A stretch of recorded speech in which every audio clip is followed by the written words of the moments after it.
The Ugandan tourism fraternity is extremely very angry about the behaviors of South African government in as far as visa requirements are concerned. From history, there's no single tour operator, Ugandan tour operator, that has ever disappeared in South Africa or done anything that is wrong. There's nothing on record in as far as this. We've been going there for many years. We've been having hardships, but sometimes, of course, they've been giving us visas.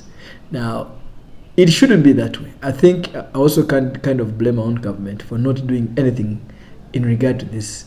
South Africans are making far much more money from us than we're making from them. Them denying us an opportunity is tying our hands and telling us to compete with them. That's not how economics works. I think my appeal to our own government is that right now, every South African should go through the problems they're giving us in order to get a visa into our country. Or else, we will be marching and we're going to demonstrate about this. This is not right. The government of Uganda must wake up, because at the end of the day, they're denying us the small opportunity of earning some peanut compared to what they're earning from us. They've got over 70 companies, South African companies operating in Uganda, taking back home so much money from a small economy called Uganda.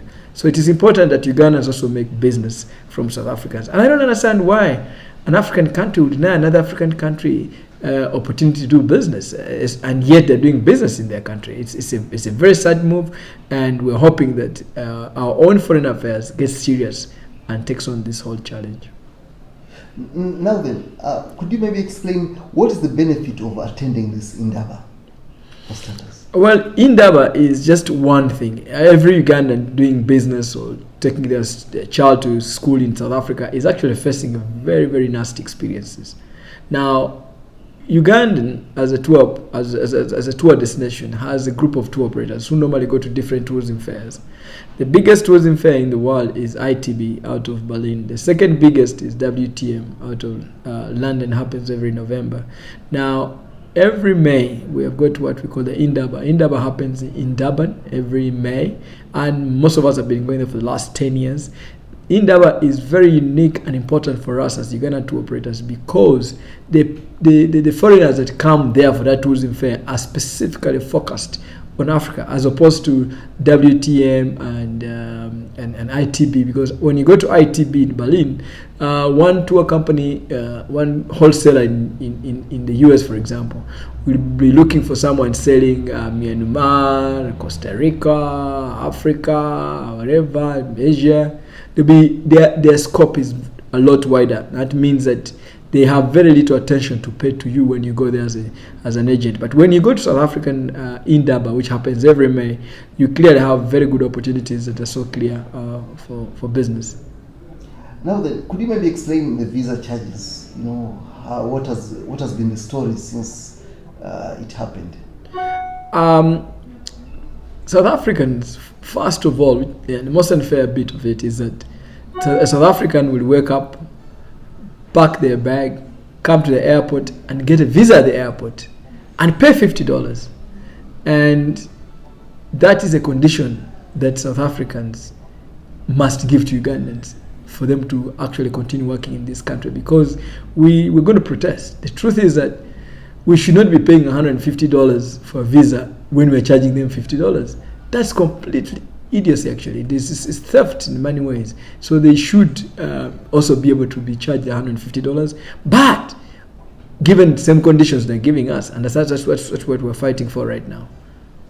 Now, in this case, I believe the tour operators had even offered to pay that $150, but why did they deny them the visas? It's not only that. Just the beginning of this month, many tour operators were going for WTM Cape Town. A lot of them had paid between $3,500 to $5,000 to have a stand in Cape Town. They were denied. They had already paid the $5,000. In addition to $5,000, they had already paid for the accommodation.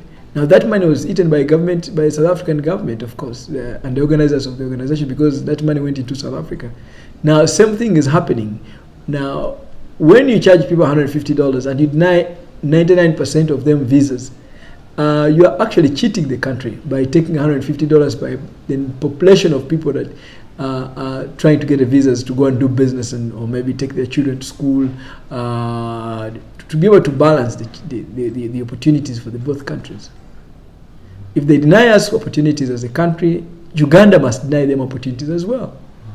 You are a key tourism player in Uganda's tourism industry, and we believe that you've got an opportunity maybe to share this with the authorities in Uganda.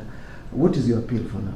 No, as an individual, I made quite a number of phone calls yesterday to different ministers. I made a phone call to the PS of Foreign Affairs. But I think government people look at these things different from business people. We don't understand that we're doing business. This is a business. We shouldn't be emotional even about it. We should just do exactly what those guys are doing. What's your last word? Well, I am hoping that our own government takes these guys on. They should not fool us. They shouldn't be making money here, and we don't make money from them. That's the bottom line.